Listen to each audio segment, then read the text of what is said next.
in the cold. I just don't subscribe to legends. I've been lower than they ever seem to know about.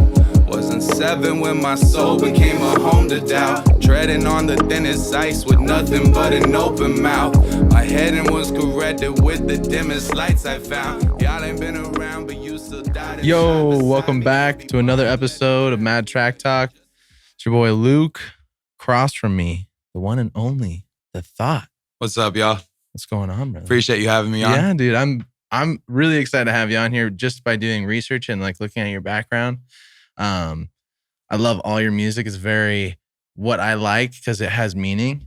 Appreciate that. Yeah. It has substance. It's not just talking about whatever and just like the trap game and like whatever they're doing on the regular basis. Mm-hmm.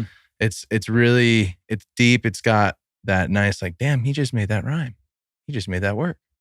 So I really liked all your, I like all your music. And well, thanks, man. And especially one of the first artists I got into was Mac Miller. Okay. When I was like really got into hip hop. Mm-hmm. When he first came up on YouTube, I was listening to all of his mixtapes and stuff. And with him, I saw him really grow as like the albums, came out. And when I was going through all your stuff, is that like I instantly was like, damn, this guy's got a lot of stuff. You got so much music, dude. Yeah. I had a lot come out last year. It was fun. 2019 was a year. Yeah, I dropped like, I think 8 projects total that year. Yeah. So tell me about 2019, dude. 2019 was like an integral year, man, because you came out with so much bangers. Well, that was 2019 at the beginning of the year. I was starting my first semester at California State at Fullerton. Okay. Nice. And I was like finishing up my bachelor's for English, and all of the classes were just as remedial as they were when I was in community college, if not more remedial. Yeah. And the professors gave even less of a shit. Yeah. And the whole experience was emaciating because it was the first semester I had to take out loans for college. So I'm sitting there like, I feel that, looking at like $15,000 of debt that's about to turn into like $60,000 by the time I've paid $30,000. Like, yeah. You know what I mean? I'm just like, oh, and I have to do this 4 more times to finish this degree. So I had a bit of like what do you call it? Like a moment of clarity or whatever. Yeah. And dropped out of college and dedicated myself like full time to making music. And I took some of that money that I had loaned out for that semester back from the school and bought myself like a studio setup. Like I finally had monitors, a nice microphone I could record myself on. And yeah, I started teaching myself how to like mix, how to record myself, like how to make beats, like just from nothing. And the main way to go about the learning process for me is let me record a bunch of stuff and put out my favorite bits. So it just turned into project after project as I just kept trying to build those skills, Shit. Yeah. Dude, it's kind of funny because for me and Mike, who is behind the mic and the monitors back there. Good evening. What's up, my guy? I have kind of like this. So I was going to school. I kind of did the same thing. I was doing psych degree and I was 3 years in. And then I kind of knew for a while, even when I was starting to like just go to school and not play sports. Cause I first went back east, Pennsylvania, and did for football. And then I stopped playing that because I kind of had a recollection with that where I was like, we were in practice and stuff. And I was like, dude, my knee's giving out, bro. Yeah. I want to be able to run when I have kids, You want to be able to like do normal people stuff and not burn your body out early. Exactly. I played football in high school and had a bunch of injuries, so I can relate to that. Yeah, it's just like, dude, I was just like, is it really that worth it? Like I could do so many things, Yeah. And I thought sports was like the only thing I could ever do, really. And eventually I had the same regulation. I was like, I'm working and I like money. And I'm not enjoying like this. I feel like so repetitive every semester. Mm-hmm. We're talking about the same guy, just in a different light. We could have just talked about it last semester. Yeah. Instead of just expanding this one thought over 4 weeks and we're writing a paper about it. And it's like, dude, everybody's written a paper about it. Let's just talk about it because that's how we learn. Yeah. So we dropped out and we went to audio engineer school, trade school. And then that's basically why we're here today is we can move back out. I'm originally from out here. Mm-hmm. But I moved to Arizona I was out there for like 5 years. Oh, okay, for sure. So I moved back out here.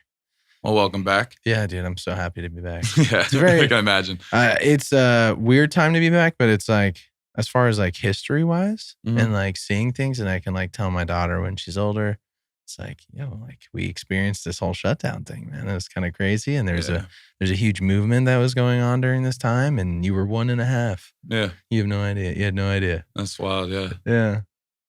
Sheesh. Yeah. It's crazy. Right. So you dropped out of school, dedicated to music, which I love, is the fact that you just you're like, I'm going in, because why is this worth it? It seems so remedial. I have such a passion. Yeah. And like, I feel like, I was studying for English education to be like an English teacher. And it's like, it was like 6 semesters in a row of studying like the same batches of just these like old white authors that had very little to say about like the world as it is today. And it's like what we accept as like the canon of literature or whatever. And it's like the baseline is like, oh, that's what it is. Yeah. And like most of it is just trash. Yeah. And like at the same time, the professors, when I try to bring up like, can we study some like real writers? Like where's the essay on Jizza? Like let me write about someone that actually puts words together creatively. Yes. And then they immediately are like, well, hip hop doesn't count as poetry or shit like that. Like that's like the instinctive like academia response to that kind of stuff. And it's like, okay, so I could finish out my degree and go into teaching, and then I'm gonna just like have to perpetuate this cycle on other kids. Like, fuck that. Yeah, you're gonna have to feed this same BS. Just do this to another generation of kids and make them feel as like bored and unstimulated in my class as I've been in these classes. Like.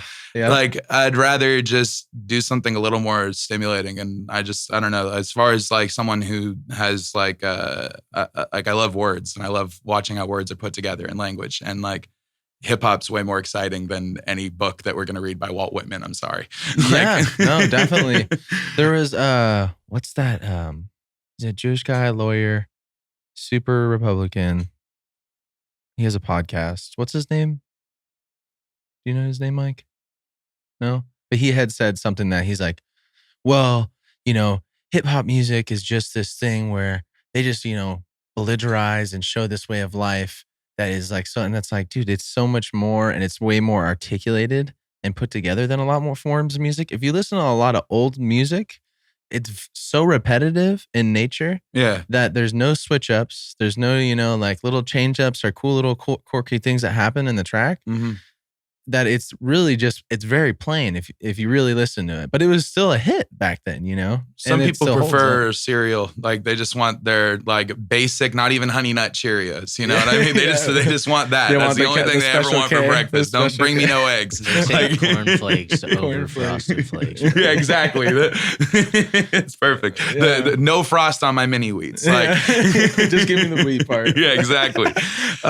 Like some people, I think it's like a big case of that. And then it's like, it's wild because like people will hate on the content in hip hop and be like, oh, they're glamorizing this lifestyle or whatever. And it's like, no, they're explaining this lifestyle. They're showing you. And it's like, don't shame someone for explaining the problems in the life that they've been afforded. Blame the system for affording them that lifestyle. Like, we like to just point the finger in the wrong direction a lot around this country. Yeah. No, it's definitely, we take a lot of things at face value, and we don't really kind of follow through. Something that I've been saying to a lot of people lately, because I've been noticing, especially in our country, is that our country is built on patchwork. We've done a lot of just patching, where it's like, oh yeah, like let's kind of fix the problem here. Okay, this is kind of a fix. We don't really know how it's going to play out. We're not really going to think about it, but it'll fix the problem and make people be quiet about it. Yeah. It'll control the masses. So it's just very interesting. You see these things kind of developing where it's like, oh, okay, you guys just made a quick fix, decided this is just what's good for everybody. Mm-hmm. And it's totally gone awry. And now it's taboo to talk about doing more about it for at least in a few more years. Because we have to vote this November. But but yeah, no, it's there's definitely a lot of that. It's someone with like first degree burns over their whole body just trying to slap some Band-Aids on and not get skin grafts. You know what I mean? Like it's like, no, we need to do a lot more here. There's some stuff that needs you need reconstructive surgery, my friend. Yes, definitely. And I guess that kind of leads us into where you said reconstructive surgery. With this new album, as someone who has like changed themselves as a man many times and grown as a person and gone through things, I listened to this album and I was like, wow, he got his words out. He got everything he needed out, and it felt so real and raw. It was great. I loved it. Like I was telling you earlier, I loved it. I appreciate that. No, it was like, I was listening to all your other stuff, loved it, bangers, but like this one, I was like, there's no other sound. This is the thought. Yeah, no, I appreciate that a lot, and I was really trying to do that with that project because like I've alluded to my story a lot in all of my music, and I've talked about these things in my very cryptic writer way, like where it'll be like buried in a couple metaphors or some nonsense because I'm like, oh, only the real readers are gonna get this. Everyone else is just gonna be like, oh yeah, those are bars. Yeah.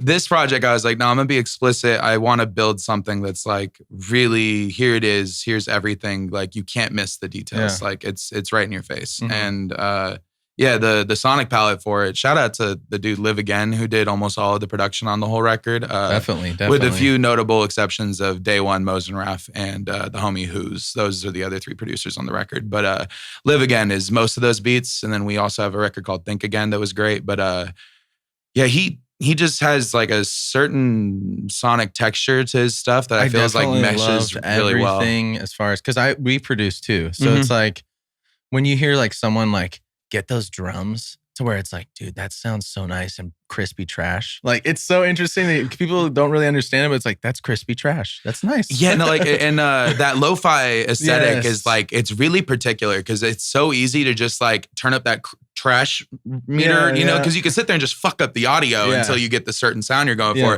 It's so easy to do that and just have the product actually come out as trash. But if you do it right, you could get something like gold, where it's like, as you said, crispy trash. It's like, whoa, this is like actually, this is how you want it to sound. This is the right level of jank. Like it's there. Yeah, I loved all the beats. I was like, dude, this is like, because I do like a lot of the new age stuff. I have come into a lot more of like, oh, I like the melodic rap. It's not bad, It's like, and especially as someone who's an audio engineer and a producer, it's like you kind of you have this respect because it's like, I can't, like, I probably could eventually do better at rapping because I can write some stuff. I like poetry. I like writing poetry. So but like, it's a respect you have where it's like, dude, they're doing it. They put their voice out there. They got on the mic and they put it out there.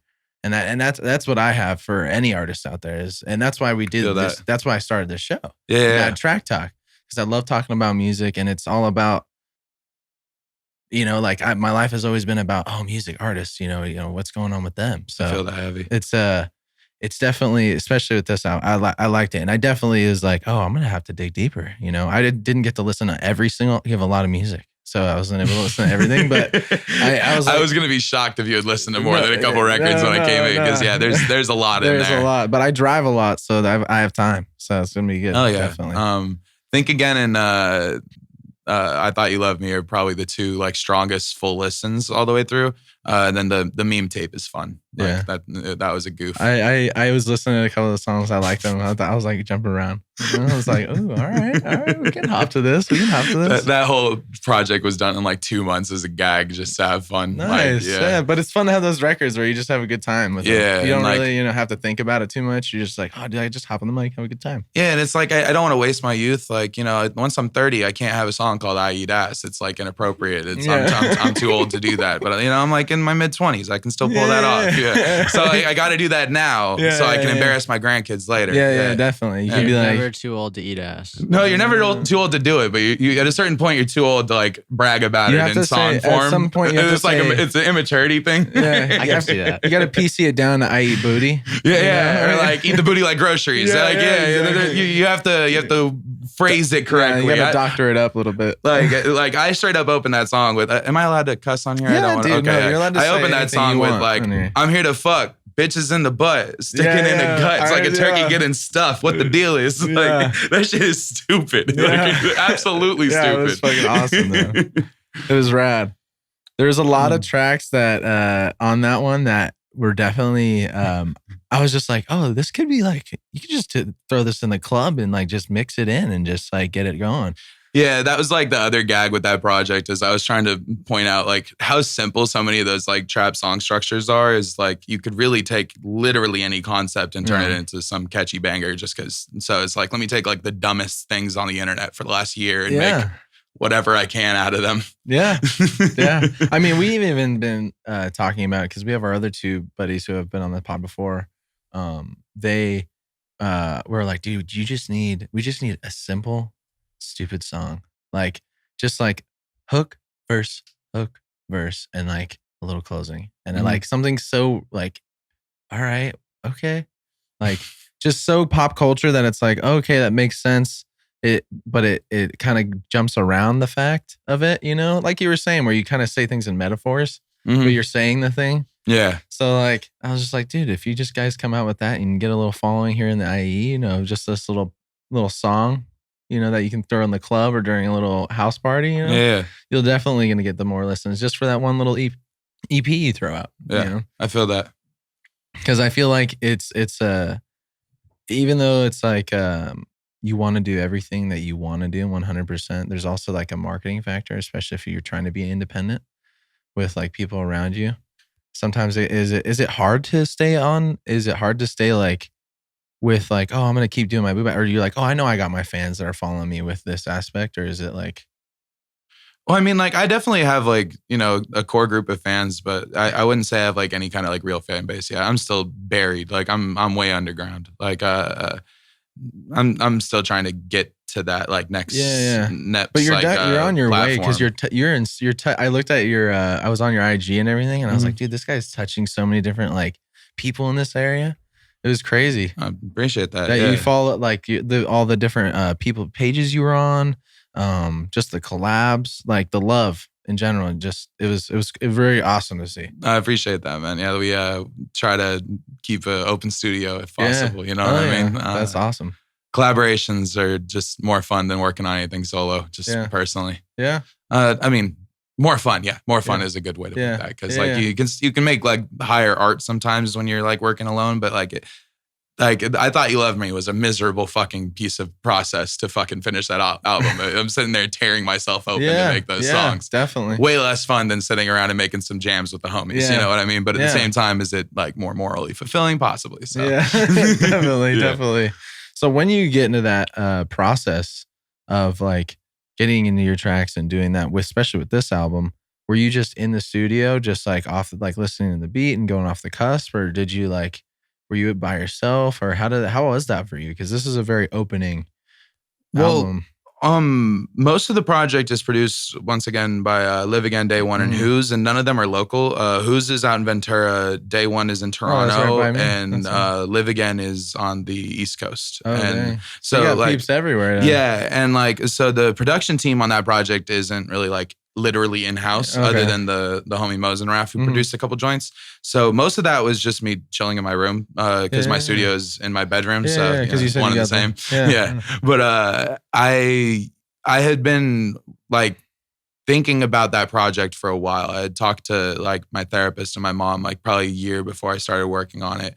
And there's a book that I'm working on that talks about a couple of the aspects, and that's more focused on like trying to address like gaps in like the child protective services system and how that fails a lot of like child abuse victims and doesn't pick up on like ways that it can actually help people. So that's still in the works. That's just once again a fucking torturous process to write that book. But that solo positioning, like being in my own space, working on it for a couple of years, and like I didn't start recording it until probably December, January. This year, 2020. Yeah, like that sounds about right. And yeah, it just kind of like the recording process and the mixing process were all kind of fast just because by the time I was ready to record, I had most everything written. Yeah. And luckily, because of the concept where every song is a place I've stayed, I mean, nothing's going to change as far as what songs I'm doing because I only ever stayed those places. Yeah. So, you know, it kept it nice and concise. Nice. Yeah. Hell yeah. No, it's, there's also, I saw there was you were on the LA's Most Inspiring Stories. What? On trending.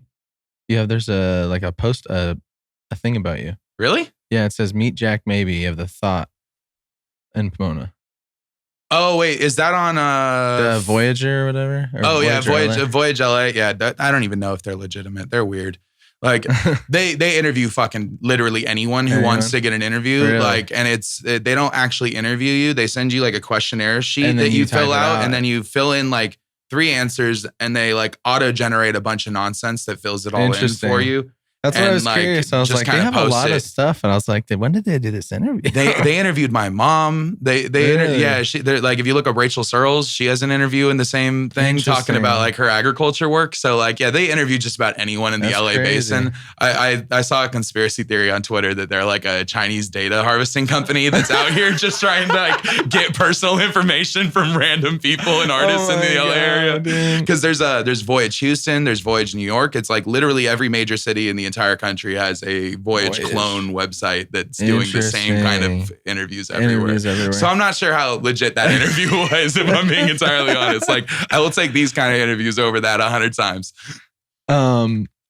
What's it called? And there was they said something, they put in here that you was a big thing that you deal with is post-traumatic stress disorder and general anxiety disorder, which the anxiety disorder I definitely deal with on the regular.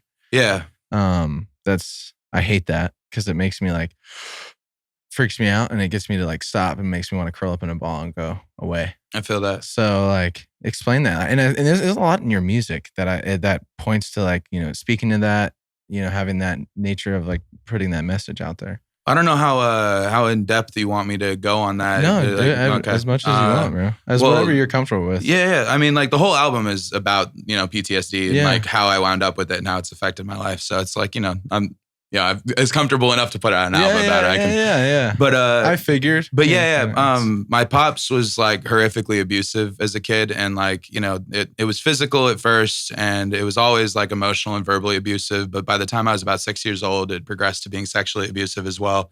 And until the time I was about 15 and a half, it was like February 2010. From the time I was about 6 until then, he was just using me as a fucking like sex toy. Like the dude is the devil for that. Yeah.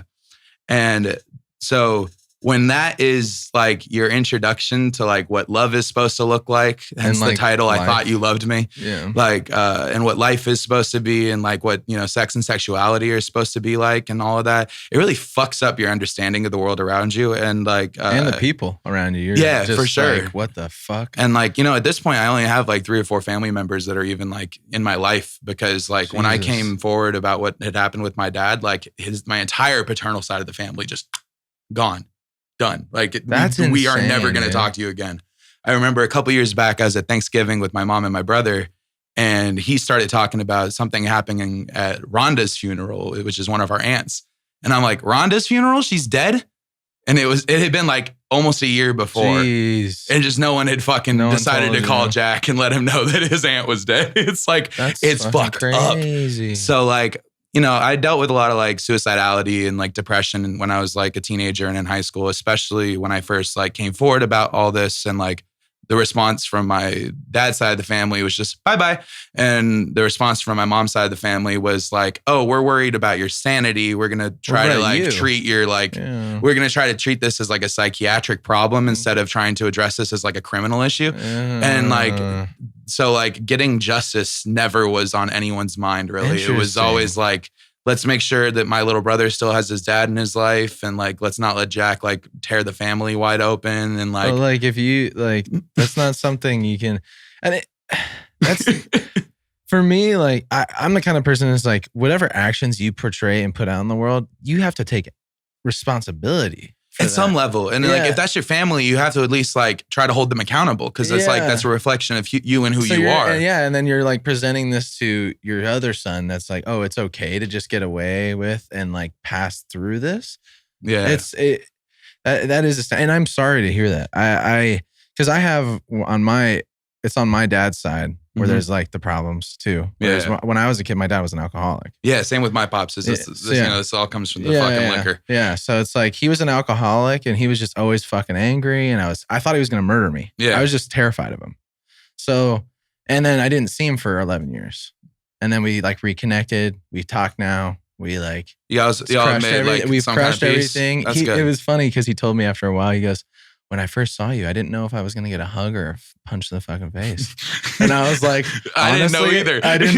So yeah, I was like, I don't really didn't know how that was going to go either. So, and see, like I hear stories like that sometimes. And I always think that's really beautiful when there's like a relationship that's like broken, but it's not so broken that it can't be brought back to some semblance. Like that sounds like a situation where you kind of reapproach it as like more of a grown man, and you guys were able to from taking psychology, because I understood a lot of when I did take psychology. That's when I understood a lot of the problems and issues that I had were like, oh, that's why I feel that way. Yeah, I wasn't like I didn't feel so lost in my like brain, and I was like, what's wrong with me?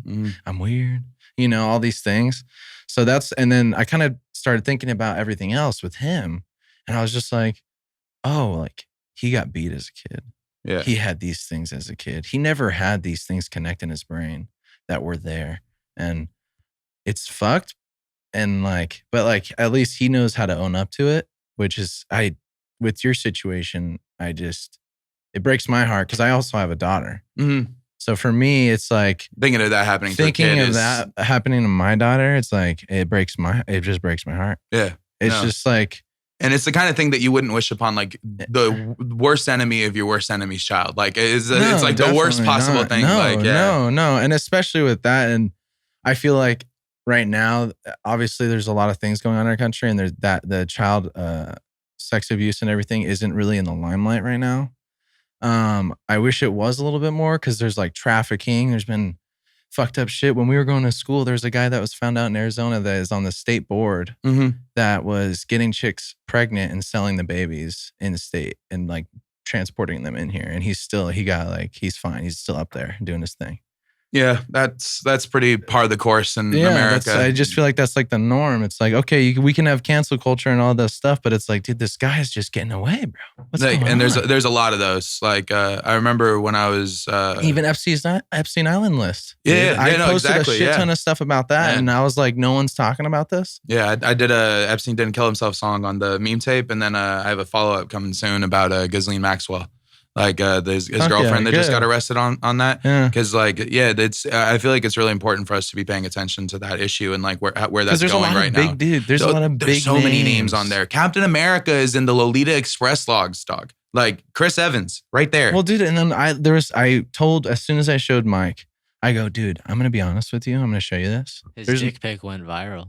I heard about that. I couldn't find the dick pic. I was curious. Dude, I'm so not with the social media. Dude. I'm so not on my phone ever that I have no idea what's going on. Wow. I'm on Twitter way more than I should be. Same. I'm guilty of that. Yeah. I'm just reading though. Like I don't post ever. I don't post either. And I feel this thing where like, I know I've sat there for like 3 hours and just like, I'm like, that was 3 hours. I'm just looking at nothing. And it scares me sometimes. No, I feel that heavy. But anyway, I told him when I came in, I go, hey man, this list, I'm going to show you. There's some names on here I really wish weren't on here. Mm-hmm. It like really breaks my heart that these people would do something like this or have the knowledge and not come forward. Or be involved even tangentially with any of it. It's like ridiculous. Have the knowledge or like they went and then they freaked out and dipped. It doesn't matter. Like you still... you're as a human, you're supposed to do what's the right thing. And it's for the masses. It's not just about you, dude. Yeah. It's about more than that. And I think that's what is lost in this whole situation is that it's like a lot of people are being very selfish. Like we have our very own Tom Hanks. He moved to Greece. They don't extradite there. Mm-hmm. So guess whose name was on the list? Oh, Tom Hanks for sure. Hanks, yeah, I was just talking to my mom about that. There's a number of celebrities that are extraditing themselves and getting citizenship elsewhere. Elsewhere that they don't extradite, so the U.S. can't come out. Wrong. Yeah, exactly. Sorry. No, you're good. You're good. But yeah, it's wild, and those logs are extensive, and I hope that everyone's held accountable and really investigated appropriately. And because they actually went through the due process, they got the papers, they got the logs, they got everything. So I hope it actually goes to court and I hope it actually goes through and it's not money thrown at it. Yeah. And like the wild part is like you have blogs like, have you ever heard of Crazy Days and Nights? No. It's this like weird insider Hollywood blog that's been around since like 2004, 2005, just dropping mad blind items and like receipts for like sketchy shit happening in Hollywood. That's like just someone like leaking information crazy. and like the Dan Schneider thing where he had been molesting all of the kids at Nickelodeon for 10 years. Yeah. That was being talked about on guy. yeah, that was being talked about on Crazy Days and Nights for like 8 years before the story broke publicly. Well, and same with Epstein. Like so, and like then Epstein, there's a you lot. know, Alex Jones, right? Everyone says that guy's super crazy. Oh, he's absolutely crazy. He's super crazy, but there's 8 years ago, he said Epstein Island. He's like, dude, there's some fucked up shit going on there, and no one believed him because he's crazy. So, but obviously your source, so it's hard to believe a guy coming from that source. Yeah. But like he had talked about it then. Mm-hmm. No, like Alex Jones has a couple. Like, he has a couple little things. He has issues amid the nonsense that like he winds up being like the first one to talk about real breaking conspiracy stories that actually wind up being true. Because he's just talking about all of the breaking conspiracy stories, regardless of whether they're going to be true. I think it's a broken clock striking correctly twice in a day kind of thing. You know what I mean? But yeah, that dude is an actual madman. Yeah, he's a little all over the place. I don't know what he's taking. He's just on another level. He's too much to handle sometimes. I was just watching some like deposition tape of someone who is getting sued by him for like using clips of him being crazy in the video they put up or something. I can't remember the context of it. I got to find that. Interesting. It was just like, it was like 20 minutes of footage of him getting interviewed. Oh, that's what it was. It was the new, did you see that new documentary that just came out? Feels Good, Man? No. It's a documentary on Pepe the Frog. And how it got co-opted from the original artist that did Pepe and all of the cartoons that he was originally from, how it got stolen from him, turned into a meme, and then turned into like an alt-right meme, and how he's been like fighting to get his fucking rights back. Yeah. And it's like a whole documentary about it. And in that documentary, it's a bunch of deposition scenes because Alex Jones had used Pepe in a bunch of his promotional material around the 2016 election. And so the original artist was like suing the pants off of Alex Jones. Trying to get the fuck out of there because he's like, you have like fucking Hitler standing next to Pepe. I don't want this. Yeah, definitely. You're like, you don't have rights to sell this cartoon. That's mine. Wow, I didn't even think about because sometimes you don't even think about that, and that's one of the reasons I didn't like TikTok. Yeah, I didn't like TikTok because it was like, okay, cool, like. We're just going to use other people's like creativeness and like you're just going to like use it for your own gain. Yeah, just kind of like pinch off of everyone else's stuff. Just kind of take little tidbits and then I'll become famous off of that. And I don't like that aspect. Yeah. I liked Vine. There was a lot of original content that people who were doing their actual channels. And there was like a lot of like attempted comedians and shit on Vine back in the day. And like, I feel like TikTok is more like model culture, but at the same time, Vine still had its thing. But I think because TikTok came from Musical.ly, I think that's where it gets that like model culture. Yeah, because that's like, Musical.ly was a thing. Yeah, dude. That's what TikTok bought when Musical.ly got found out for being like a pedo ring. And that was the big thing that killed Musical.ly. It was a big pedophile ring because it was a bunch of like 10 to 14 year old users with a bunch of fucking old men using the website just to like look at videos of 14-year-olds dancing to fucking Justin Bieber or whatever. And it's like, they get in trouble and then TikTok buys it and does the exact same thing where literally everyone of any age is on that website looking at all the content. Jeez. And it's wild. Musical.ly. Yeah, no, they just kind of like disappeared, puffed into the ether. No, TikTok did a really good job of just kind of like tucking that away, dude. That's gone. Dude, the years blend. That was only like 2016 or 2015 or something. That was just a few years back. Damn, man. That's crazy. That literally is blowing my mind because I totally forgot that was a thing. Because I have two little sisters. One of them's. Oh, so you probably like really were introduced to some of that content. I just saw them doing it. Yeah. So it was like always very interesting to see. And funny to watch. It was really entertaining because I'm like looking at it, I'm like, what the hell's going on right now? I'm doing my video thing. My Musical.ly. Yeah, my Musical.ly. And I'm like, what's Musical.ly? And they showed me, I'm like, this is ridiculous. It's a non-musical way to be musical. Musical, yeah. You're just like, okay. So weird. All right. I guess everybody can lip sync too. That's true. We could all just lip sync. Yeah, I'm just on like a permanent lifetime. Just like I'm just gonna be okay. I don't need to do TikTok or any of those. I'm good. Yeah. I think remember one time I downloaded it one time and I think I scrolled like I went like 1, 2, 3, and then I was just like, okay. Yeah, You're gonna have a manager one day and he's gonna be like, yo, man, you gotta make it TikTok. And then I'm going to fire that manager. Like I'm not going to be a fun client for one of these industry cats It is because one of the top I'm picky. platforms for marketing right now. Isn't that wild though? But it's I don't know. Like we sell to kids in America, and I feel like I think that's part of it. Kids are literally like getting famous and like Yeah. making hundreds of thousands of dollars off of TikTok. I think that's why I don't like it though. It's like, okay, then where's the half of that that's the thoughts? What if his song's on there and they're using his song for that 30 seconds or whatever? Does he get anything from that? Probably like 0.001 pennies per play or something like that.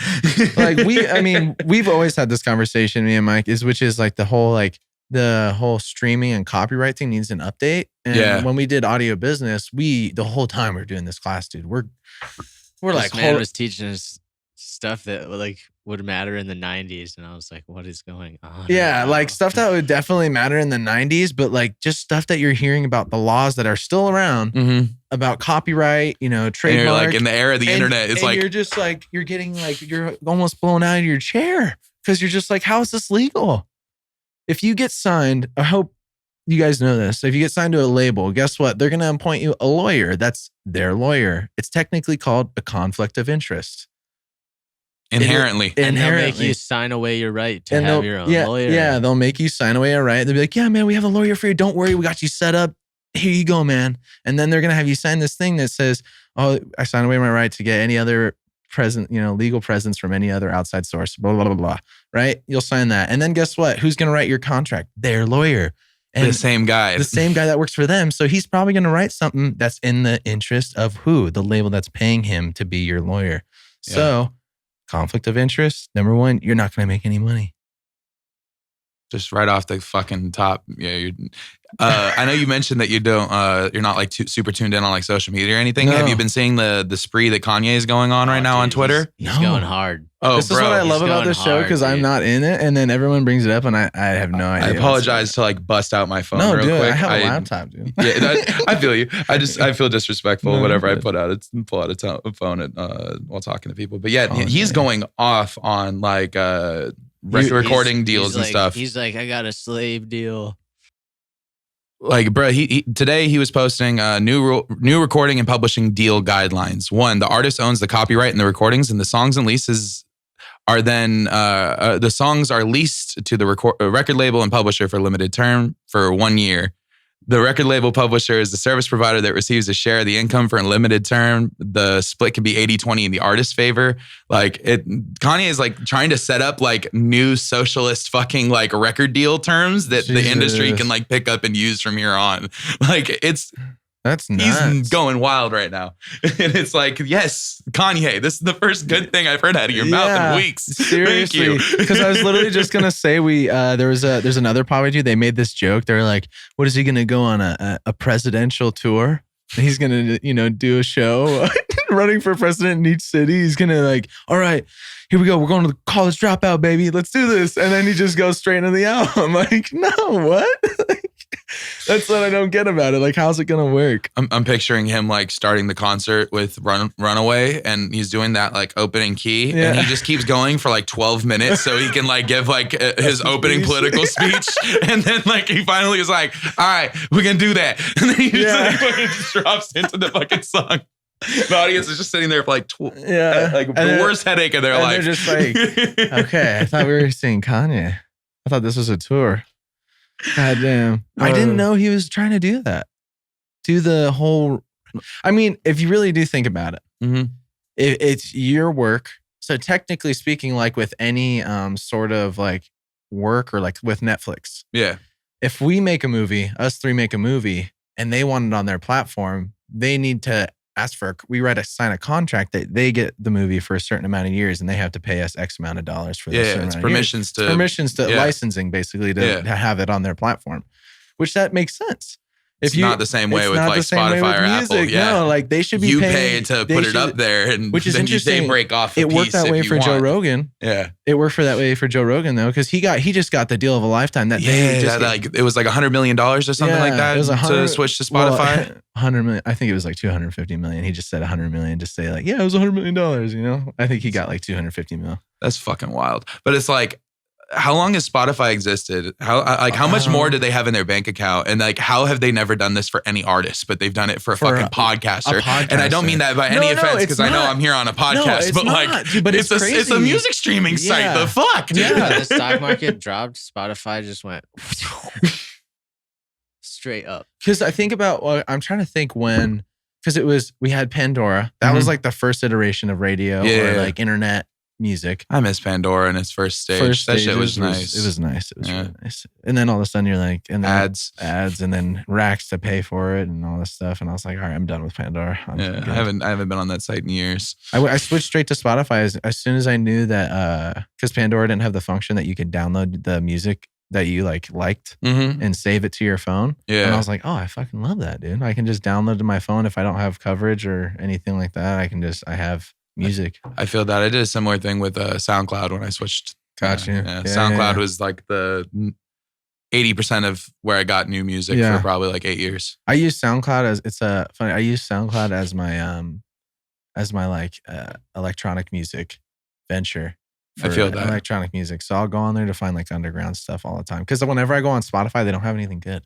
It's all mainstream, like super melodic. And I'm like, dude, where's the hard grungy like and some shit that just like it has that like little extra fucking electric vibe to it. Like, little, sometimes we don't want the posh like the pop version. Yeah, the pop version that's mainstream that can be played on the radio over and over. And SoundCloud's great for that. There's so much like dirty, nasty like future bass and shit on there. That's where I've always gotten that kind of music from.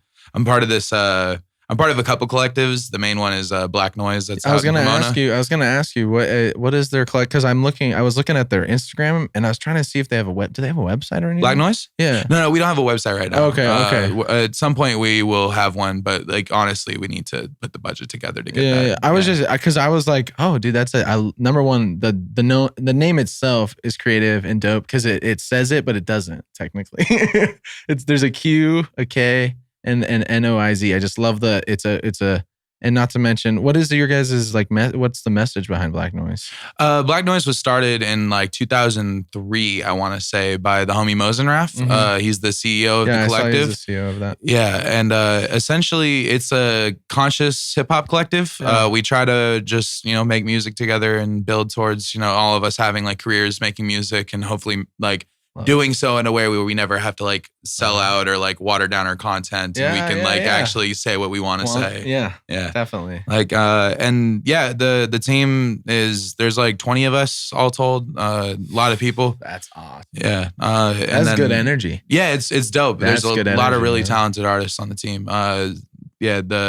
I'd be recording a lot of stuff for just people on the squad, just working with a lot of people on the team. Like half the features you'll see on a given project from me are usually Black Noise artists. Yeah. But then the other collective I'm part of is Sacred Boys, and that's like an international producer collective. Most of them are from like Germany and all over Europe and like Asia. Just a bunch of like teenagers on SoundCloud that make like super cool beats. I'm bringing them up because I feel like you might fuck with their production. It's called Sacred Boys. Sacred Boys. Yeah, because I think me and Mike would be super nice. I think that might actually you get if you're looking for some of that like harder, grittier shit that's on SoundCloud. Like they all make really cool stuff. I'll definitely check. The main guy, Retrol, is really dope. He's the dude that brought me on the team, so that's fun. Hell yeah. That's tight. I like that because we have I have my company. It's called Balanced Mind Entertainment. Mm-hmm. Yeah, I think I followed you earlier. Yeah, I followed you back. Yeah. Our whole thing is called Collaborate and Elevate. Mm-hmm. It's our little motto that I came up with because, and that's something that I've loved and seen with our generation a lot. Is that we're very like sharing and wanting everybody to like come up. Yeah, we want to like unify and build pies together and all that. Yeah, we want like everybody to have that like piece of the pie and that cut because like we don't want anyone to struggle because I feel like we know what it is to struggle and we've seen so many different things through our like passing of like just think about it. We had the introduction of the internet, right? And there was no rules. There's no laws. Yeah, there's no social norms. Yeah, that's the one thing I've always said about social media and why there's so many problems is there was nobody who was like, all right, kids. So when you go on your social media, you don't bully people. You don't say mean things. I mean, there was. It just took like 15 years. Yeah, and then they already came off like normies and cringed when they tried to do it. Yeah, exactly. Yeah, it was the ship and sink. Yes, definitely. And like, so when it came. They didn't beat Modern Warfare 2, so like it was over after that. Yeah. Dude. That game, I remember watching clips. You ever watch those clips of lobbies? Oh yeah, dude, they're brutal. Dude, I remember sitting there, I'm like, I remember that. That was fun though. It was fun. Because no one cares, actually. Especially in a lobby. I hope. Dude, some people get pretty they sound pretty sincere. Oh, if they do, I just shut them down somehow. I love muting people on those like big public lobbies on Xbox or something. Just like, all right, yeah, I don't need to hear that. Like, or I'll pick something they say because they're in a heated moment. It's emotional, right?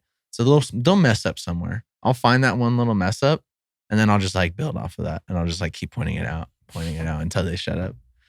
Because those kind of That's people, cold. Yeah, because those people are just like they're trying to be a douche, and it's like for me, like I've even told Mike, like for me, like video games for me is like I want to like pick up the controller. I just want to have fun. Yeah, I want to have a good time. I would love to play seriously, but I have so much going on, like work and like my ventures as like my love for audio and my passions that it's like video games can take a back burner, So like so I'm not very serious. So when people try to come at me, like I was playing with my homie one time and he goes, dude, what the hell, man? You're not even doing this right. And I'm like, dude, it's not like you're not MLG, bro. Like, why are you yelling at me right now? You're telling me how to play a video game right now? Like, who cares? We can just respawn. It's crazy. There's another match right after. He's like, shut the fuck up, man. People get so hurt when you reality check them. Yeah, because I'm just like, we can just respawn next, dude. We can leave this game right now. No strings attached. Yeah, it's like no big deal, man. It's not a big deal. But my stats, dude, zeros and ones. I can tell you right now, EA Sports is not looking at your stats and like scouting you. Yeah, no one cares. No one gives a shit. Yeah. Sorry. Not trying to rain on your parade, but you're going to talk to me all high and mighty like this game in the back of your hand. Dude, doesn't matter. Doesn't matter. People really do be thinking they pros. Yep. Yeah. And I can't handle it. Can't do it. I can't wait for the new COD though. I can't say that. I haven't played a new Call of Duty in probably like 8 years. The only reason I'm excited for the new one is because it actually has zombies. Oh, okay. And they're kind of going. Like not been a thing? Yeah. Okay. So it's been weird. They do this thing on and off thing. Where they're like, okay. oh yeah, we have it. And then we're like, no, we don't have zombies. Oh, we have it. But we don't. Dude, it's two different companies. They just like flip flop when they make games. They shouldn't. Relax. They shouldn't. And you're not missing anything. Call of Duty sucks, dude. Well, now it does. Now this one did. We'll see what they do with the next one. Let's get back on topic. Yeah. Anyway. The thought. Sorry. Not Call of Duty. Anyway. So, excuse me. So Black Noise, you're a part of their collective. Yeah. And when did you like get to like know them and like when did you jump into that? I met Mosenrath like end of 2015, early 2016. And he was like, he's an engineer and a producer as well. Mm-hmm. So I got introduced to him. My friend Oliver Twist brought me to a studio session to like be a second pair of ears on some mixes that Raph was doing for him. Oh, yeah. And, I got to chatting with Raph, showed him a couple of my songs, and I asked him if he'd be down to let me record some stuff there. And over the next like year, I recorded Food for Thought for the most part with him. And that was like my first real mixtape that I put out. Oh, nice. Yeah. So I recorded that with him. And in the time span that I'm recording that with him, he starts doing this thing called the Hip Hop Awareness Festival, which I don't know if you've ever heard of that. I haven't heard of it, but I saw that you got to do a bunch of shows with them. Yeah. It was just like let's put a show together in the backyard and try to get as many people that are dope on the stage as possible. And it ballooned into, we were renting venues and we had lineups with like 50, 60 artists on them. And it was insane. Like super cool shows. And it was 2 full summers of them. And then we've had some like personal and financial things that came in and kind of like slowed that down a bit. But the last really good one that we had was, it was like Christmas a couple years back. And we had a Daylight, a headline at a show in like downtown LA, Chinatown area. That was fun. But yeah, we're trying to bring the Hip Hop Fest back, but like in the process of like recording the project and performing at all the hip hop fests with him, he started like, we just started hanging out more, and he brought me on the team, and then that little time period right there is kind of like when Black Noise came back from like the ether. Like it had kind of been just like an idea Hanging and just out. mosing around for a bit. Yeah. And that's when it started. I don't think I was like the first person that brought on, but like I was one of the first ones that kind of started to congeal around this new Black Noise movement that was building. And the movement of it itself. Yeah, and we have like a house that we all operate out of in Pomona, and that's where I stay. And it's a cool team of people, man. We got a lot of fucking talent. So are you? Is it like you and a bunch of guys in a house? Right now it's me and the homie Marcus Lee and the homie Earlpheus, and that's it that lives there right now. But everyone's like, in and out of the house pretty often. The energy is amazing. That creative energy. Oh yeah, dude, all the time. And that. I used to live at a house that was like 12 people, and like there was a lot of artists there, but people were more like concerned with being able to like get high and slack around on the couch than they were about actually getting in the studio, hustling and getting it done. And like living here, it's more like we're pretty consistently working on stuff. Like there's days where we lounge about because I mean you got to have your off days, but I think.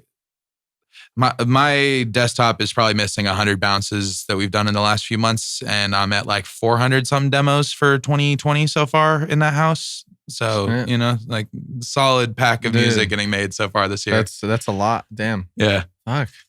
That's because I asked. I was like, "How's the energy?" Is because like we kind of have a similar situation where it's like I don't technically live with them, but like I come and stay out for a couple of days because I drive all the way from Camarillo. No, I feel that. I have a homie Smith that lives out in Fontana, and he'll like come through for like 3 or 4 days. And then go back. Yeah. So I'm that guy. Exactly. Yeah, I get that. Yeah. So and just like this pandemic and like with everything being shut down, it's been like a blessing in disguise, kind of, because it's like we've been able to like kind of really focus on like what our passions are.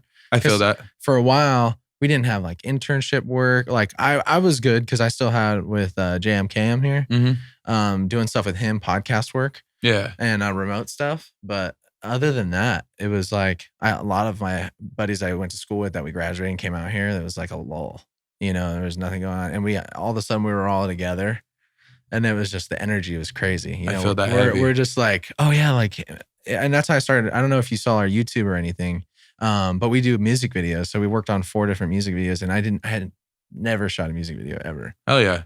So it was just it was very refreshing to just like get that vibe and like come out here. So that's awesome. That's awesome that you get that because I love that. That's rad. Yeah, and having all those different creative minds just to work around is like it's consistently inspiring, and like also you get that extra brain to say like that is or is not a good idea, and that helps direct the process on an overall better. Yeah, and it just gives you that little like security almost that it's like, oh, I got another head to kind of check me and be like, hey, yeah, dude, that's all right. Let's try this, maybe. Yeah, no, exactly.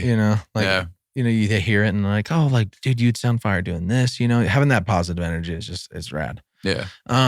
So, and then there's something else I saw is it the Inland Empire Distribution? Yeah, that's the company I just launched. Really? Yeah. No shit.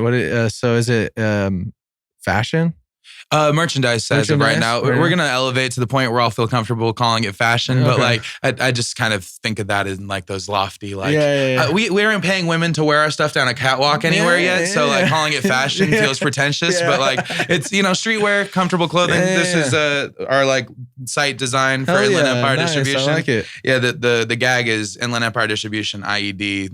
Improvised explosive devices. We underground, we about to blow up. So hell yeah, I like that. Fuck yeah. And it's essentially it's a no cost merch platform for any artist, any creative, any business in the IE. What we have is like a site with like a lot of space for items, and it's all like drop ship setup. But instead of just doing it for like my own solo merch, I set it up so like we could have like, up to a couple hundred artists on there all selling their own merch and getting 100% of their money back. Yeah. Like, and sorry, let me phrase that correctly so it doesn't sound like they're paying anything. It's 100% free to have your stuff hosted on the site. We don't take any profits from the artists. 100% of your profits go to you. The only thing coming out of what the customer pays is the cost of material with our like manufacturer. So we're just we're trying to like make monetizing a creative's platform something that's easier to do in the IE. So like hopefully by the time this really builds like that next generation of kids coming up in the IE, like the second that they really want to be an artist, it's like, oh, there's places I can set myself up where right out the get I can have you can things get it like going this instead to of it make being money. so difficult to get to that point. Yeah, because like, you know, getting this site set up, you know, I'm talking thousands of dollars in investment and getting everything properly set up. And it's like, if every individual artist has to do that for themselves, that's a lot of money that's getting just taken from these artists. And it's like, let me take the L. Like, y'all save your money, put it into content, and I'll just let you host the shit on the site because I don't care. Like, I'd rather have more eyes being drawn to it. Yeah, if anything, it gets down to like once you get to a point, it's like then for you get maybe like, oh, hey, you've been working with us and getting our shirts printed here a while, and we'll just sponsor you. That way, your artists don't have to pay anything for material. Yeah, and like, I mean, as of right now, it's just like it's literally just the cost of materials that they pay. But as far as like in the future with like when the business gets going, you know, and you have warehousing, that, like, it'll and be stuff, super. It'll be nice because then you'll have like the local backing of local business and stuff. So that's super rad. That's awesome. Yeah, by this I didn't time know you just launched that. Yeah, we launched it on 909. You know what I mean? So yeah, we just launched that. It's doing well so far. We've, a couple technical difficulties as with any site launching when it first launches, but orders are getting shipped out. I'm excited to see the first few like selfies of people like posting like, just got my shirt from Inland Empire Distribution. I'm excited to start seeing those come in. But yeah, we have it's 20 people, I think, total that are on the site right now, and we're trying to get up to like 200 if possible. You have a sloth on there. Yeah, that's the homie. Yeah. I did our first session with it. I did my first like recording session. Oh, okay, yeah. And it was I love his energy. Yeah, he's super dope. Me and him have I want to say 4 tracks together, maybe 5. He's awesome. And then that design for his shirt, that Sloth Dam design, that was done by Nicholas Gray. And he did probably half of the like graphic design and artwork that's on the site right now. Like, and he's San Bernardino based. So, trying to get IE art on an IE artist site. Yeah. So that, we represent. And it's like a homepage for the whole area. Yeah. Hell yeah. Let's see what's next. And of course, the irony is I'm a transplant like pilgrim myself, but I just fucking love it out there. I felt so welcomed. I felt like I finally had like a home.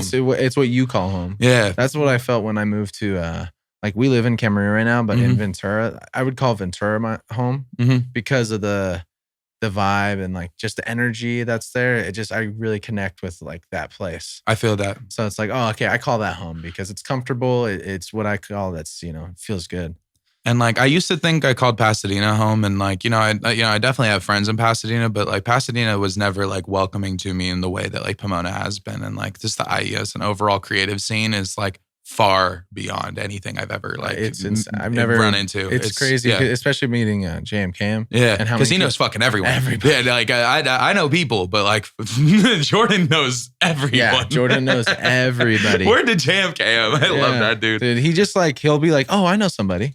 And I'll be like, oh, okay, like, let's hit him up. Yeah. Let's do it. Like, shit, I didn't know. Yeah, speaking of earlier when I mentioned like dropping out of school and that whole setup I got with my college money, like the first person I hit up, like, hey, what speakers should I get? Or like, hey, what microphones would you recommend? For sure, JMK. It's him and the homie Day One up in Toronto. Those are the two people I want. SM7B? No, I have a AKG C214. Okay.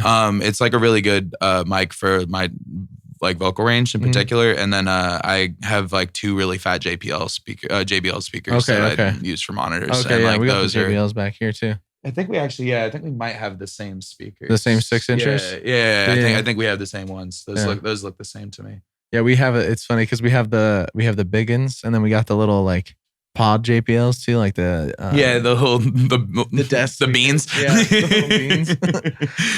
Yeah, those things are cool though. They still got noise. And with your new and talking about like calling places home with your new music video, I saw they posted on I think it was your channel, you had that little video of the first song on your newest album. Oh, the one from Mount Angeles. Yes. Yes. I just filmed that myself at my like childhood home. That was like the first place I lived when I was growing Really? up. Yeah. That's So I crazy. just went over there one day after my optometrist is down the block. So I just pulled up on it after my optometry Dude, appointment. it was great. I liked it a lot. I appreciate that. Yeah, I just Yeah. put it together on my phone. It was just like a little quick one-off kind of thing. I didn't really have like a plan for it. I just kind of was like, I need to have some visual content for this album that isn't just like the album cover. Yeah. No, I liked it because it gave like a connection visually to like what you were talking about, because you were talking about home, you were talking about that past, you're talking about that essence of where you came from. Yeah, and I was trying to just like give a sense of that space I'm talking about, and like all that like hopefulness that you can hear in what I'm talking about in those lyrics. I feel like you look at that block and you see, yeah, I can understand why a kid living on this block would feel like hopeful. It's like a nice little like secluded little corner street. Yep. And it's like, yeah, no, that's not how things went. Yeah, no. I still can't believe from what we talked about earlier that it's still like nothing's been done legally. Oh, bro, and I've been fighting for years. Like it's wild. Like and my dad, my rapist, is like has been the chief of staff for one of California's our California Secretary of State for the last 12 years. Gosh. Like he's like a major political player. Like some of like the major bills that you like are affecting your day-to-day life were written on my dad's computer at home. And like he's just a full-on fucking rapist. And like I've added his boss and I've added the Me Too movement, and I've tagged major like publications like the New York Times and the LA Times trying to get anyone to pay attention about this. Yeah. And no one will fucking signal boost my story. Like fucking no one. It's wild. That's insane. And like, and that's part of why that album felt important to me, and why I've expressed like some frustration on Twitter a couple times that I haven't been able to get my album out further. And it's like, it's less about like getting my story out there, and it's more about like, my dad runs a fucking like a children's gardening program. Who knows how many other victims there might be? I was just about to say, and it's like, what you were talking about earlier. It's bigger than any one of us. Us. We need to look at these issues as things that could be systemic and could go way deeper than one person talking. If someone's kid is saying that they raped them, you should take that at fucking face value. Pretty much anytime you hear it. Happens, like, what fucking 16-year-old is gonna make that up? I'm sorry. Like how delusional do you have to be? So it's been a wild journey. But and that, oh my God, it's just the fact that it's not getting picked up, and the fact that it's one of those, and that's what I was gonna say is it never stops at one person. No, exactly. And like, and the fucked up thing is like, you look at like politicians and how many of them are involved in like those Epstein cases. And it's like, it never just stops at one person. And then it's also like, okay, so like I flip that question around. This is like my paranoid anxiety brain just going on its own tangents. You know what I mean?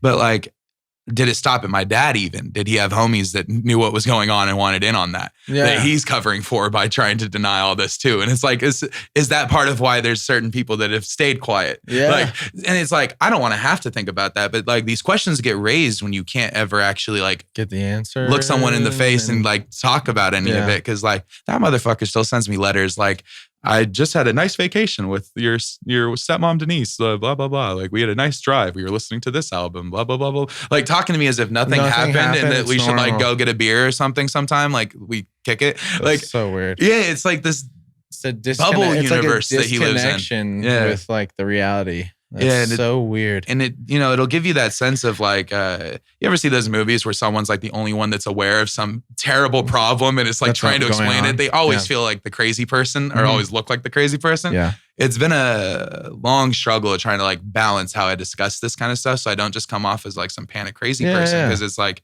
when you were trying to say like, no, look, he's right there. Yeah. Put him in handcuffs. And everyone's like, I don't know, man.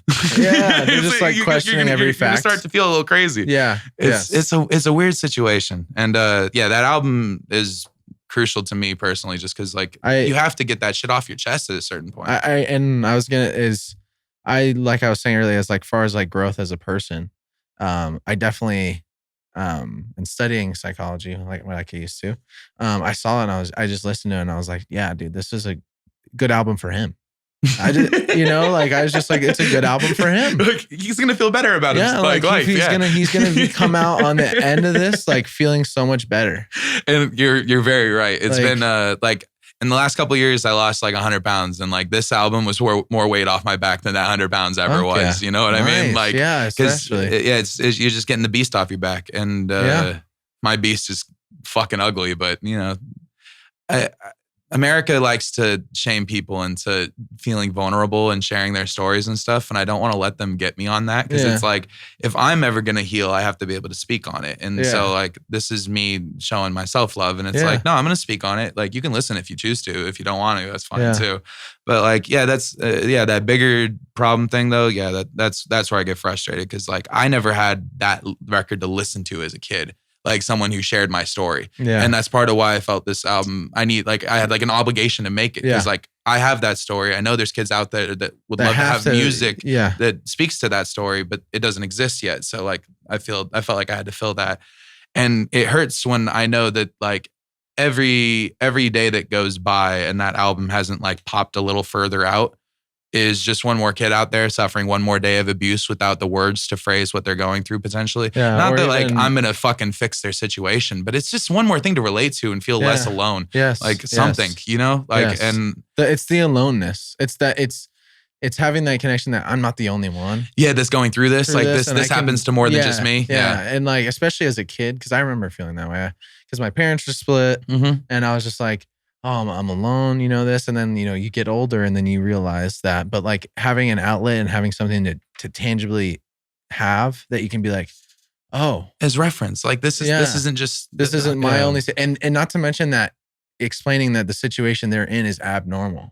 Yeah. And then this is like a fucked up situation that's happening to them. Because then it's like, oh, okay, cool. So I have a frame of reference for how fucked up what's happening to me is now. And that I should feel angry about it. It's not normal. So I should be upset and I should take action or something, So it's like a reverse gaslighting. It's that affirmation. It's that, And I feel like that's really important. And it's what gravitated me towards Tyler, the Creator, when I was first like getting into music, like writing in the first place. Like, Tyler, the Creator, and the Odd Future Collective were like what inspired me to start like actually trying to like rap, like take my poetry and like put it to stuff. And it's like, like hearing something like Bastard by Tyler and hearing him talk about his dad problems and all of like his family issues, like, his mom like hiding these things from him and shit. I was like, oh shit, this is the closest to something that I can really relate to I've ever heard in music. You're allowed to talk about this shit? And suddenly it was like, oh, this is the only thing I ever want to do. Let me tell you. Let me tell you a story. Shit. Yeah. You know what I mean? Like it flipped me, and I'll always respect like the fuck out of Tyler for that. And it's like, I would love, and like fuck the respect, but I'd love to have like kids going through similar situations as I went to here at that project, and like be able to have that similar kind of like, and be able to touch them. I'm allowed to like speak on this and like air my grievances. I'm valid in having these problems with this situation and feeling sad about it. Yeah. Have every right to be and not be, shamed for it or anything. And that's the biggest problem I've noticed is that it's like, it's the rape culture is the shame. It's the reason why people don't come out about it is the shame behind it. It's the people that go through those things usually or are in really bad situations are not thinking about themselves usually. They're thinking about the people around them. If I say something, it's going to affect my mom. Oh, bro, it's going to affect that's where I was uncle, as a kid. Like, and that's a lot of, I see that all the time. Even my little sister's going through it. Her dad's kind of an ass, but she's like, I feel like I need to go over there because like, I feel bad for him. So, and I'm like, I get that. Like, it's like, you got to figure it out though, like on your own. I can't tell you not to go see your dad. Yeah. It was similar with my little brother for a few years there where like, he, for all of high school was still going over to my dad's house after I split, and like, that a hell of an awkward situation for sure. But like, I couldn't, even at fucking 15, I had the presence of mind to be like, I'm not going to tell you to not have a dad. Yeah. Like, I know that he hasn't hurt you. So like, if that's just like your dad to you, I'm not going to be like, no, you can't have that. Yeah. Like I'm not going to take that away from you. Yeah. No, like if you realize at some point that you shouldn't be around him because of what he's done, hey, all the better for it. Yeah. But like, then you've seen, I'm not going to take that. Like, it's not my place. You know what I mean? Yeah. And like, so It's just tricky. It's hard to navigate all this kind of shit. Especially with like the parents thing. Like, and it's a very tricky line in general. Just with anything. Yeah, and that shame aspect is real because like what I know for a fact is like the first time my mom hit up my dad to shame him for what he had done to me was in 2019. I came forward in 2010. It took 9 years for my mom to address what had happened with my dad. That's crazy. You know what I mean? And like my mom is on my side. It took her that long to build up the courage. The courage to do it herself. So it's wild. And it's like, it's that shame because like it took her that long to shame him. But like the day I came forward about it, I was 5150'd and functionally shamed for my like, you know, is this psychosis? Am I crazy? Like, is it that? Like, and it's that shame. It's that gaslighting. It's the treating the victim like they're the one that has a problem. Instead of treating the one who victimized them as the problem. Yeah, exactly. Yes. Yes, I have a problem and his name is my father. Can we do something about this? Yeah, definitely. Yes. Yeah. Dude, it seems clear like that. You know what I mean? It's so interesting. Like I said, America's built on patchwork, and a lot of the things we've done is just like kind of like, okay, cool. Yeah, we'll just keep kind of going through it and seeing what the motions bring. Yeah. You know, and that's where socially we've kind of gone really weird. We've gone away from treating people who have either mental disorders or are in a real situation not the right way. We put it in a different light to where it's like, hey, shout out to Reagan for closing the asylums. It was just like, and the psychiatric wards. Asylum is a dirty word. I feel like it has like a shock therapy connotation to it, or like, but that's not what I mean. But and it's weird. So what they did with that time is, I've done some research on that, is that what he also did, he signed a bill for people who it's like a positive and a negative thing. I understand where he was coming with it. It was misguided, and I think they pushed it forward too quick because the actual ramification was you wind up just hella homeless, crazy people. And it's like, I know that's a blunt way to put it, but that's the actual case. That's why we have so many. And then on top of that, you exacerbate and exaggerate the problem with drugs being prevalent, and the fact that when you're living on the street, you're in a state of pure fight or flight constantly. I got to do what I got to do. Like I understand living with anxiety. I do not understand living with homelessness. Yeah. That's a whole nother level of like, you are primal instincts at all hours. I I can't imagine what that does to your brain chemistry over the course of a couple years. Like, are you ever going to be able to be chill again? Like, can you ever get back to normal? Just sit. Yeah. Like, is that possible for you at a certain point? And it's like, I feel bad calling certain people crazy because it's like, they've been made crazy. The system has forced their mind to no longer function within it. Yeah. Like, or deal with what they have. You know, they've pushed something towards them to do this a certain way, or they've gotten hooked on a drug that is not good for them, but our pharmaceutical companies say it's okay. Yeah. You know, but it doesn't work for everybody. It's not a A to B thing. Yeah. There's a A through Z for a reason. It's a scale, it's a spectrum. Yeah. That's why everybody's different. Everybody has different things, you know? So it's when you try to treat everyone like they're either one or two or three things, you're just going to wind up with like 80% of people just falling by the wayside because it's like, well, I don't know where to put them, so fuck it. Yeah. We'll just kind of keep going, I guess. You know, we covered a basis. You seen that Rick and Morty episode where they were like building a society of those like rock people? Yeah. And it's like the back tube of all the like unproductives. Yeah. It's like, I feel like the system in a lot of ways is kind of designed to have like a back tube. It's just like, fuck it, leave them out back where we don't look at them. Yeah. Well, that's the lower economic class. Yeah, that's what basically our government is able to take advantage of. And it's so fucked up that the social contract that everyone talks about is just a general agreement that we're going to have that. Yeah. That's just going to exist so that we can potentially get rich. We're just going to accept that there's always going to be that. Yeah. What? Like, for real? Yeah, we're just going to take it as it is. Yeah. It's so sad. I was a poli-sci degree before I switched to business, and then I finished my business degree and switched to English, and that's when I finally dropped out. But like that early poli-sci degree is my brain after 2 years of poli-sci college it'll never function the same. What screwed me is philosophy class. Yeah, no, and that's because most of the poli-sci degree is like it's either like a world politics class or like a philosophy. I forgot that you can take that because I actually had a bunch of people who were like, yeah, we have to take like a philosophy class to go towards this venture. It was like 7 or 8 philosophy classes were required for that degree. So it was like there was like a bunch of different stuff that we studied. That was my favorite. By that route. That was one of my favorite things. Was like, Intro to Ethics was the most interesting one because it challenges who you are as a person. Yeah, because it presents issues in a context where you really have to question what made you think certain things were okay in the first place. And it's like, once you start thinking in those terms and like you start bringing that mechanism into how your brain motions, you can't really turn that off the same way anymore.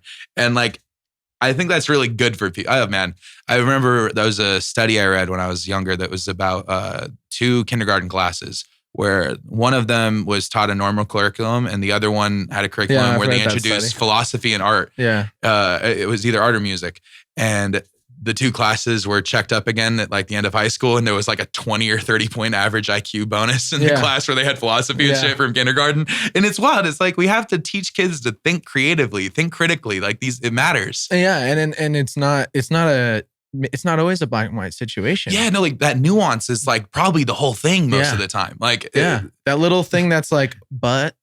Yeah, that little but, that's the whole issue. That little bit that you're like, oh, hey, but like, come on, you know? But sometimes exactly. So the whole bill's kaput. Like, we got to figure this out. Exactly. You can't just brush that by like it's a possibility, you know? Like, yeah. Yeah, what if the companies don't feel properly incentivized to like hire these people? Are we just going to have 20% unemployment for the next 10 years? And yeah, goddamn right we will. Yeah, it's like, we'll let it go. That's fine. Yeah. Jesus. That is, yes. You feel me? Yes. Like, couldn't put it in words any better than myself at all. No, like, yeah, but it's those philosophy classes, man. They help. They crack you open a different way. And learning. I'll say acid and mushrooms help. Yeah, that too. Well, that's how I broke out of my shell.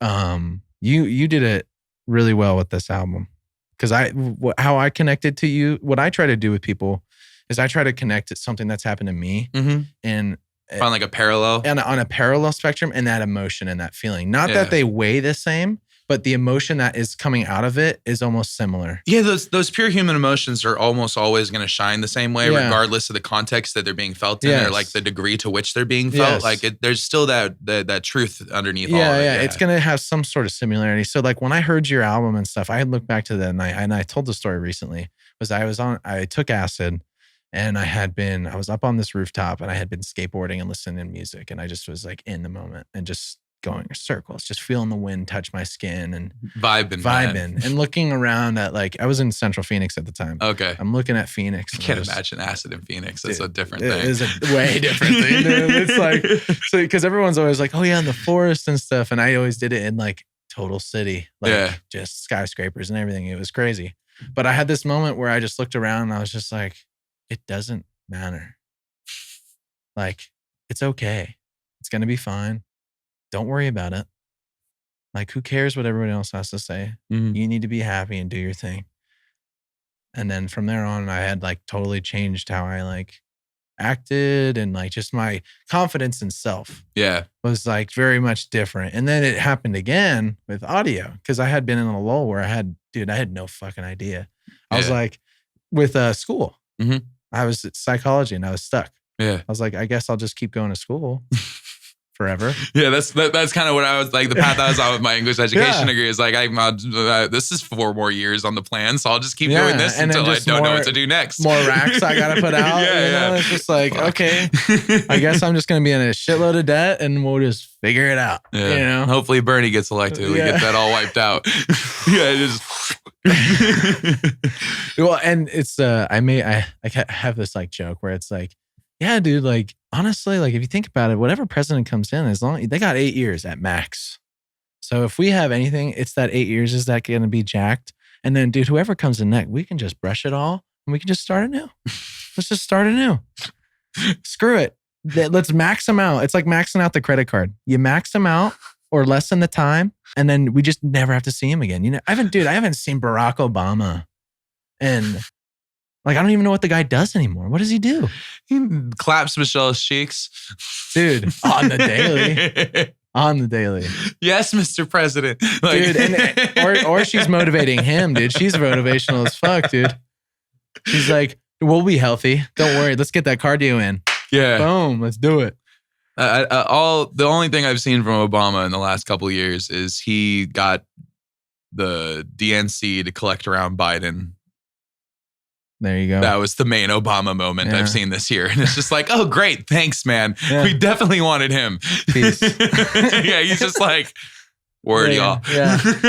I love his speech and the way he talks, the pauses. That's how he gets you. I want to say, it's so beautiful. That it, like it's just like so methodical and just like very thought out. Anyway, so and you had that's your newest album, and then you had the single release, which is Get Back. Yeah, I just dropped Get Back this past Friday. And then the prior Wednesday, the same day we dropped the site, we dropped a big posse cut that's got like 8 other IE rappers on it. Hell yeah. Yeah. But yeah, the new song Get Back, it's me, the homie Marcus Lee, and then my Toronto producer, Day One. We're doing like a bunch of collaborations together. So a lot more to come on that. Dude, yeah. I mean, I can only imagine there's more to come because you have already I feel like you have. It's cool because I like that. It's very almost old school where it's like you have like 13 tracks. And it's like if that back in the day, it would have been a lot of tracks. Yeah, no, like some of those old records, like some of my favorite records growing up are like 15 to 20 songs on them. And it's like they don't do that anymore. It's like a bunch of like EPs, 9 to 12 track albums. And it's like you're done in 35 minutes or 40 minutes. And it's like, but I want more. Yeah, and I know that's like an intentional marketing trick, but it's like, no, but like if this is a concept record and if you're trying to tell a story, if someone leaves it saying, I want more, it probably means you didn't finish telling your story and you should have probably just like kept writing. Yeah. Like exactly. Like I don't want people to listen to I Thought You Loved Me and come away like, oh, I need more of this story. I want them like, to be like, oh yeah, like let me hear like the next album he worked on or like what else has he done or like not more of this. It's like, okay, no, I got the backstory. This is the prequel. Like definitely. So we're so what's so coming to the close. Oh, sorry. No, you're good. What's next? Are we getting an album Get Back?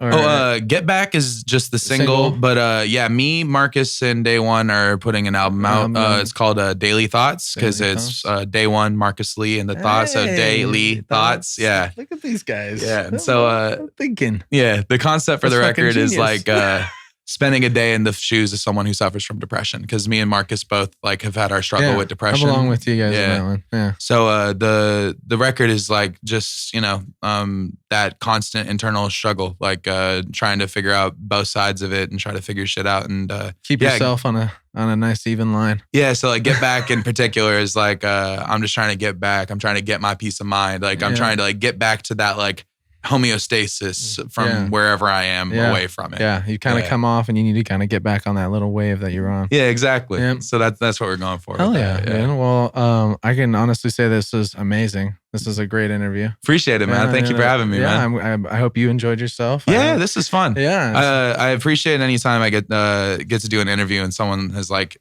listened to enough of a record to like get me to like actually dig in on it. Yeah. No, I like I said, dude, that record, it definitely touched me. It was just like I felt your energy. Appreciate that, man. So I definitely, you guys need to go check it out. It's on all streaming platforms? Yeah, it's on all platforms, available SoundCloud, Bandcamp, anywhere you need it. All the streaming sites too. I just plug the ones where I make more money first. Yeah. There you go. But yeah, please listen, please share. I'm just trying to keep getting the word out on that. And yeah, I hope everyone likes Daily Thoughts when that comes out. No, yeah. Oh, and go buy yourself a shirt. Yeah, go check out the site. We'll post it in the video too for you. Appreciate you, man. Go check out I Thought You Loved Me and Get Back. If you're definitely looking for an album that you literally can listen through all the way, listen to I Thought You Loved Me. That's an album you can from 1 all the way through to 16. It's a great, and some of the songs, they switch up and give you a different vibe to the song that kind of explains the story. So it's beautiful.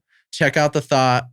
Appreciate you, man. Appreciate you, dude. Yep. I will have you on again soon. Don't worry. Yeah. When we're all famous and stuff and we're blowing up, we'll be here again.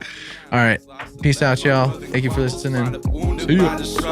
So much so I left my schooling, couldn't make it out. Included in the Reaper school of schooling. I heard they found you drooling in a puddle of your vomit. Don't know what they doing, leaving all that shuffled in the closet. I'm a prophet in your name, cause you no longer here to plot it. Sing my music on your grave.